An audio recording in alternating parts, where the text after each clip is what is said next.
everybody, welcome to Mind Over Matter. My name is Kelly Slick and today we are speaking to Winnie. How are you, Winnie? I'm very well, thank you, Kelly. Hi everyone, I'm Winnie and I'm here to talk about body positivity and self-confidence. Because I'm like really suffering from it. I mean, not suffering, but I'm still at the journey of self-acceptance and loving oneself. It's nice to hear that, oh, you love yourself and that you cannot love someone if you don't love yourself, right? So I'm at that journey of really loving myself, which is great for everyone. But the thing about me is it's the mind, isn't it? Like people would always say, oh, you look good, you look this and that. But in your mind, you're like, no, I don't really look good. But the thing is, you know, growing up with someone who would say you're not special, and that is embedded in your mind, deep inside. And that's what my therapist was saying, because we kind of dig deeper and we found out that it's from the childhood. And that's why you grew up so insecure. And not only that, you know, you met someone you thought that would support you, and it's the other way around. Someone would say you don't really put an effort, or you're not this, you're not that. And that destroys you. Yeah. And I suffered for that. You know, I believe that I don't look good, and I hate looking at the mirror. There was a time I don't want to look at the mirror because I don't see. I saw myself and my face was like melting. I really see it like differently, and people doesn't know that. I think that's the thing. It's I used to like really hate looking at the mirror, but not anymore now. I mean, I'm okay. But yeah, before I was really down. I was really depressed because of what I see and because of what I feel about myself. And that's why I'm sharing now that, you know, you can overcome it. So what would be perfect for you? How do you define perfect? For you not to feel and think that way. If we was to leave everything else we will pass behind, and right now, just really acceptance. It's all in the mind, just really accepting who you are. It's not the perfect shape, not the perfect face, not those physical things. It's about who you are inside. I think that's what's important. I think I do love myself, but of course I'm saying I'm in that journey, because it's not like you wake up in the morning and you're okay. It's a process. It's a process in it. So yeah, I did my therapy, and during the time that I broke up with someone, as I said before, instead of a couples therapy, it became my therapy, because she was saying you're broken, so we'll build your self-confidence. And I learned a lot from that. So she taught me these techniques on, saying affirmations every day, looking at what's good in you, what's positive in you, list it down. So I did all that because, she taught me what to do. And that really helped me a lot. So therapy is a good thing. I do know what you mean, but I think that, sometimes so when you were younger, what age was you when you heard these things? I think I was about 5 or 6. And someone said, because I was a bit chubby when I was a kid, and people would say, oh, you're so cute, and keep pinching your cheeks. And then, someone who's a relative said, you think you're special, you're not. Oh, I see. Yeah. So a bit older, maybe.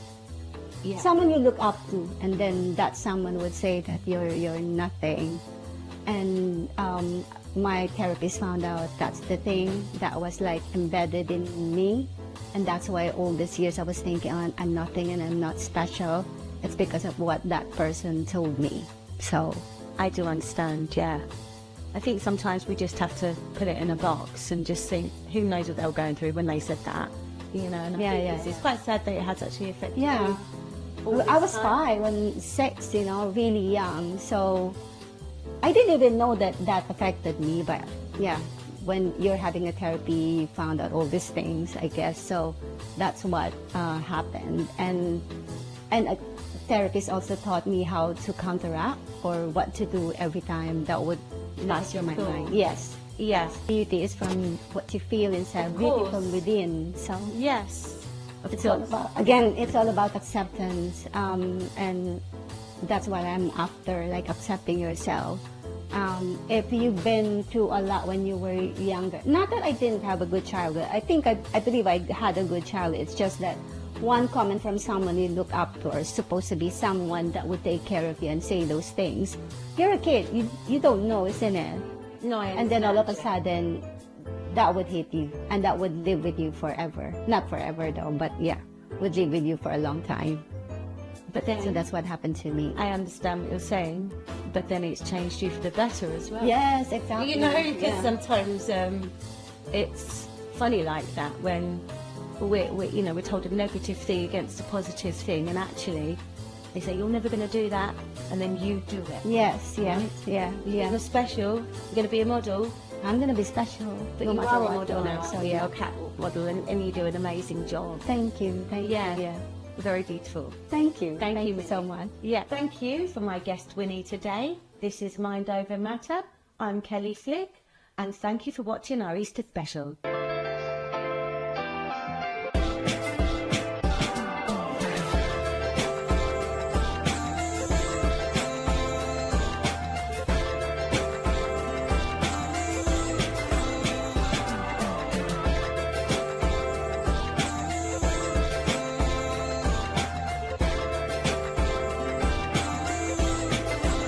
Hello and welcome to Mind Over Matter.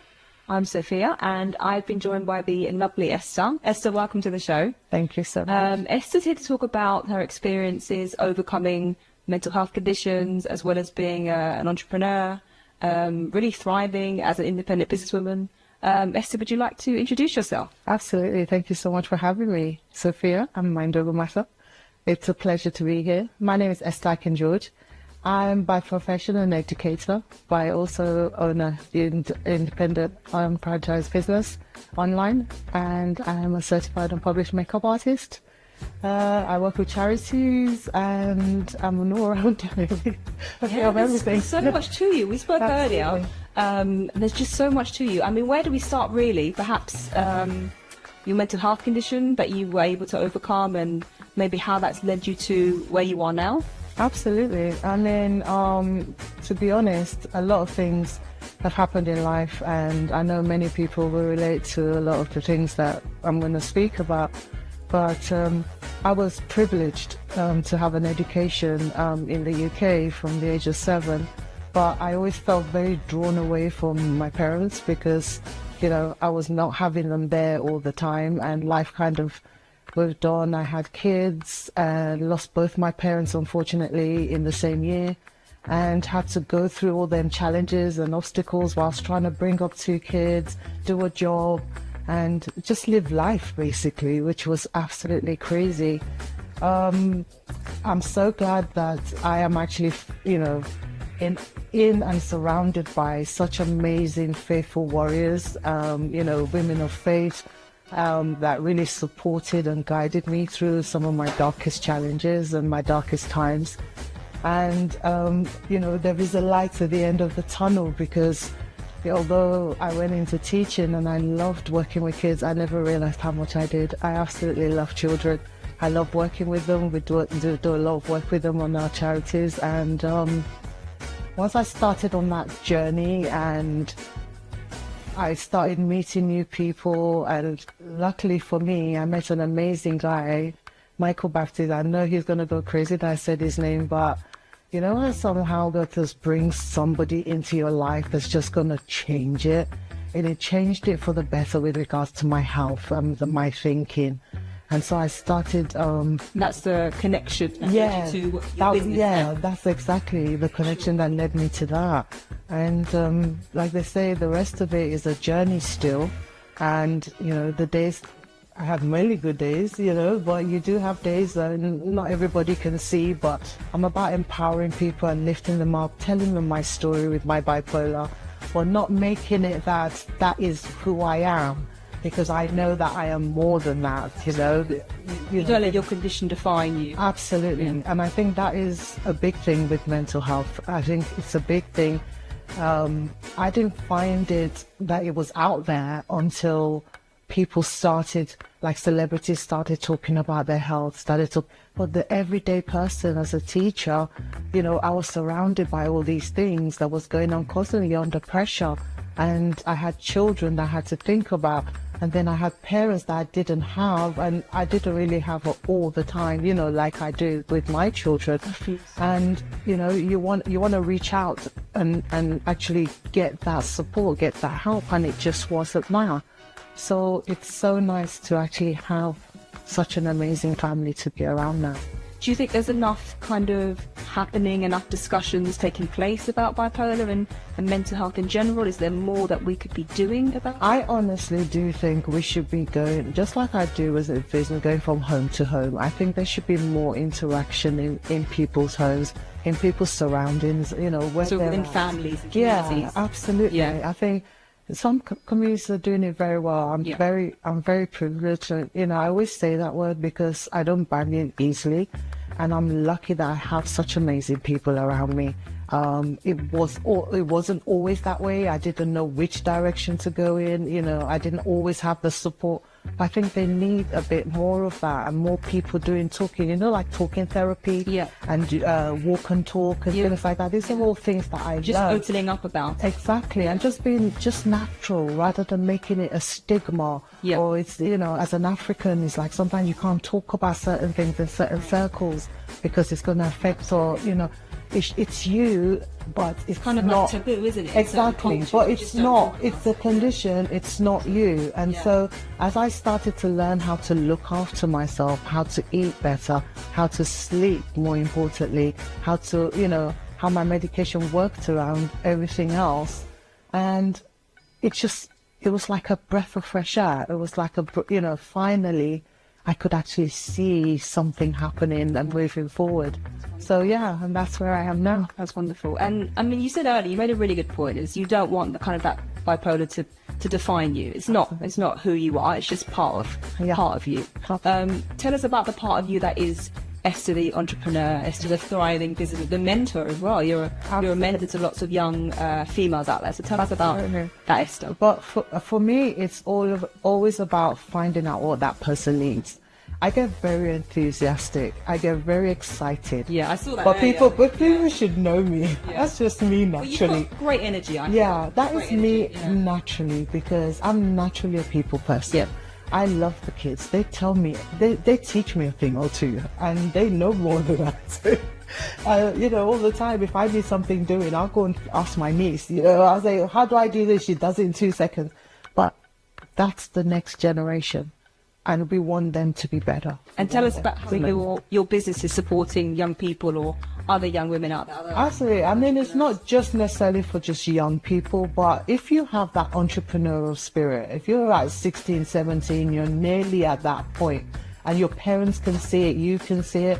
I mean, I go and get my hair done. I mean, I wear lots of different wigs because I do all kinds of crazy things, but good, crazy good. But she's 25 and she has a thriving business. So if you're that kind of age, we like to foster that. And for me, that channels a more positive mindset. You know, it's all about mindset. It starts from up here. If I say I'm a director, and I'm gonna work until I'm that director. So it's like, it doesn't matter what walk of life, what you want to do. If you've got that entrepreneurial spirit, then I'd love to work with you. I'd love to know more about you. That would be amazing. And that's why you're a fantastic mentor. Oh, well, I'm doing my best. Yeah.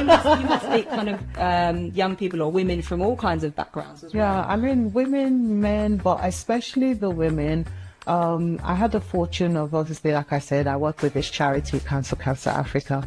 We have an event coming up soon. I'll tell you more about that later. But that's where I met a lot of women that were going through things. And how did that happen? We could easily just have done our events and not spoken, just say hi and bye. But it's from having conversations that you learn about other people's stories and where they're coming from. So, Yeah. and then we connected. I mean, they're always talking about, look at the people you surround yourself with. I surrounded myself with good people, or some people, you know, that you just have to take a mental vacation. Absolutely. You know? I think you attract as well, like, because the way you would light up a room, you know, we met earlier and we I spoke know. for hours. We did. and you It was just have so much crazy. energy. I think it's wonderful. But you know what? But we don't have so much time to talk about it today. I honestly. know, absolutely. You could write a book. We didn't say that earlier. You should write a did. book. Well, speaking of books, I mean, the company that I work with now, Lauren Ridiger, we lost JR a couple of years ago. and she's just written this book called Scrambled and Sunny Side Up. And I am so proud of my sister because she's been through something, and it's like if she didn't have that network of people around her to support, and especially her daughter Amber, you know, she had a lot of people, including us, because we're like a family. It's like a big community. That's what it is, isn't it? At the end of the day, it's being supported and having strong links around you. Absolutely. And having a strong network. And I think, and having role models, and you are a wonderful role model. Thank you. I'm doing my best. I'm still a work in progress. We all are. It's been a pleasure to have you. Thank you so much. I've loved it. Thank you, Sophia. It's been a pleasure. Thanks for joining us on Mind Never Matter. Keep in touch and stay tuned.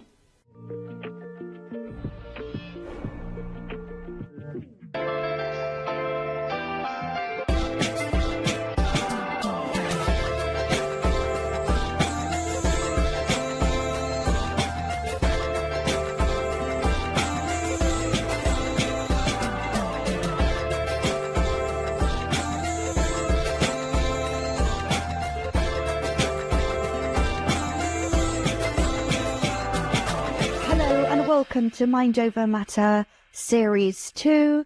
We have Zara Palmer here, a special guest for today for our Easter special, and she will be sharing her story on how her journey from domestic abuse to how she is now. Welcome, Zara. Thank you for coming. Thank you so much for having me. I think the last time I saw you was 2 years ago. Yes. And I actually came on again talking about some situations, and it was really great. It was really inspiring, really helpful. So thank you. Yes. So shall we just touch on that to give the viewers a bit more insight? Yes. So with your previous partner, the domestic, what exactly happened? I think he was very physically abusive. He was a narcissist. He was one of the most extreme narcissists you can probably get. He had a lot of mental issues, so his insecurities, he did take it out on me. There came a point where I had to look on the floor. If I was performing, he'd drag me out by my hair. He'd be kicking me on the floor in front of people, and people wouldn't do anything, they'd just kind of stand there. But I kind of lived my life through fear, and I kind of felt alone. He kind of kept me in this little bubble, just me and him. He kind of cut me off from my family, from my friends, and it was really, really hard. And I went through a hard time, and I got to the point where I even tried taking my own life a few times, many times actually, and I'm like, why am I still here? And then I remember having a conversation with my mum, and I was like, look, I've had enough of this life. I don't want to be here.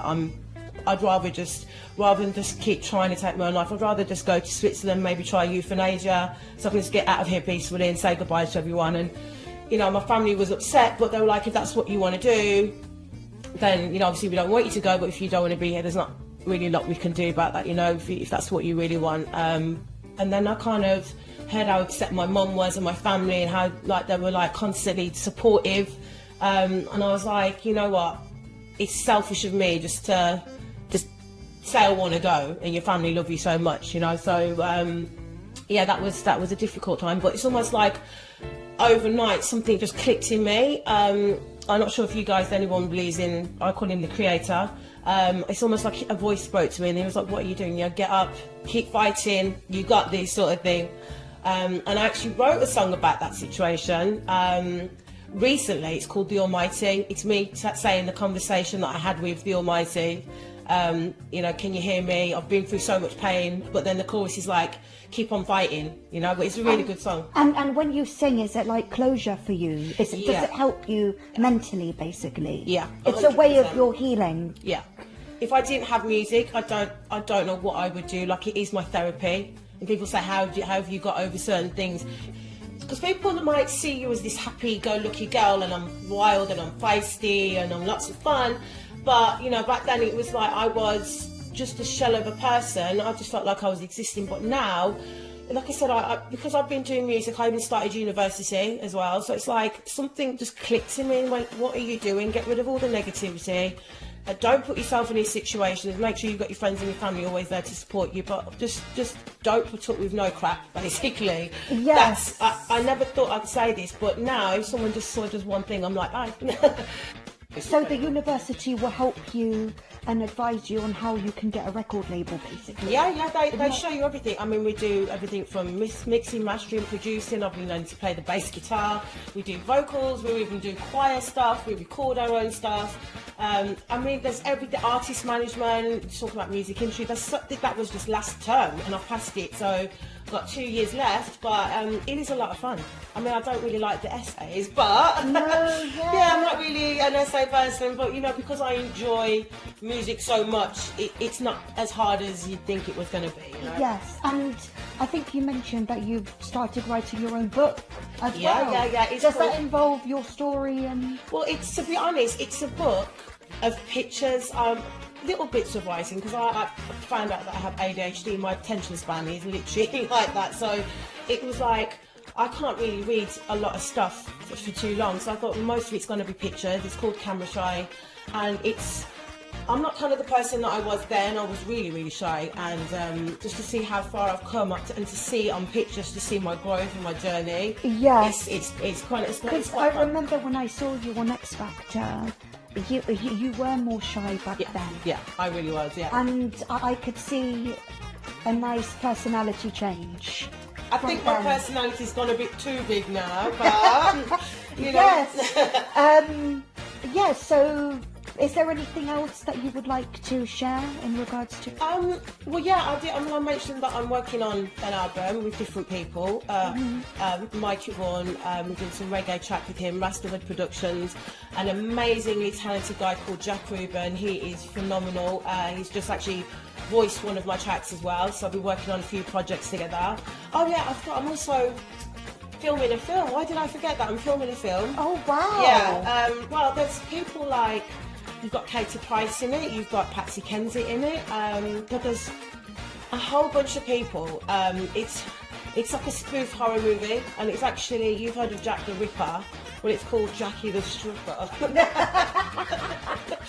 Yeah, it's going to be funny, but it's the fact that you've got quite a few people in it. I'm quite, you know, I've got a few lines, not loads, but it's just nice to be So part of you're doing something. a mixture of things, acting, singing, writing. Yeah. That's brilliant. Yeah, I'm also going to be having my own radio show, and this is the thing, what I needed to say actually, the reason why I'm in a different headspace now is because I'm keeping myself busy and I'm consistent. Like before, I was at home, I was lying in bed all day. Now I just force myself to get out of bed, and I go out there and I'm like, I'm going to do this, I've got to keep going. And Yeah, you're not letting your depression or your past affect you now, basically. Yeah, You're doing what you want to do. Yeah, I am. And also I'm around a great team of people, and not management. many- yeah, and they support you as well, don't they? I'm never really, I'm quite a loner. I'm a one-man band. I've always sort of been I like being on my own mind space. I find peace. Before I couldn't understand being on my own. Now I just love being on my own. I've got a little dog, Blue. He's little miniature dachshund, but he keeps me entertained and happy all the time. So I love that. But yeah, this team of people, when I met them, New Level Promotions they're called, Lady B was my manager, they're just so supportive, and all they want to do is help, support, elevate. They're so much fun. I've never been around so many positive people that we all want the same thing. We all just want to achieve greatness, and it really helps. It really helps. I don't have a chance to even think about depression. It's really inspiring what the person you are now and what you've overcome, basically, because some people would have committed suicide or would have given up on their dreams. Yeah. You know, so yeah, that's why I want to show people, look, if I can do it, sometimes you look at it and you think, there's no way out of this, I can't see a way forward, but it gets better. It does get better, and you don't think it's ever going to happen, and you don't think you're gonna see a way forward, but you do. You really do. Now I'm living proof of it. I'm achieving great things in life, and I know you guys out there can do it too. Yes, it's true. And I can actually just interrupt you. The song that I'm going to do, it's when I was in an abusive relationship, that was another song, a slow ballad. I used to cry to it all the time. It's like I put my heart and soul into it. It's just one thing that really helped me, because once I'd recorded it, I was like, I looked at him and I thought, see ya, you don't even deserve any more of my time. And I just want people to know as well, you know, you're worth. You're worth more than what you think. You know, just if someone treats you like that, leave. Don't do what I did and stick around for someone to treat you like a dog. You leave. you know, your own happiness. If you is more notice the important. red flags, leave straight away. There It are doesn't so many matter red how flags. much you love them, Yeah. how much you care for them, what you've been through. If they're showing signs that they don't respect you, leave, You have to, basically. yeah. Yeah. I'm at that stage, like I said earlier, if someone does one thing to me now, before I give someone 100 chances and keep going back, and they kept saying sorry, and I was like, oh, they love me. They don't love me. If they don't make you happy and they don't make you smile, they've got no compassion, no empathy, don't be with them. They don't deserve to be in your life. They're just draining your energy and making you feel worthless. Yeah. They're supposed to be picking you up, making you feel on top of the world. That is it. And I will not, I've been single 2 years. Now I will not settle For anything less. No So chance. thank you very much. And that was the interview with Zara. And please do stay tuned in 2 months' time for her music. And thank you for watching.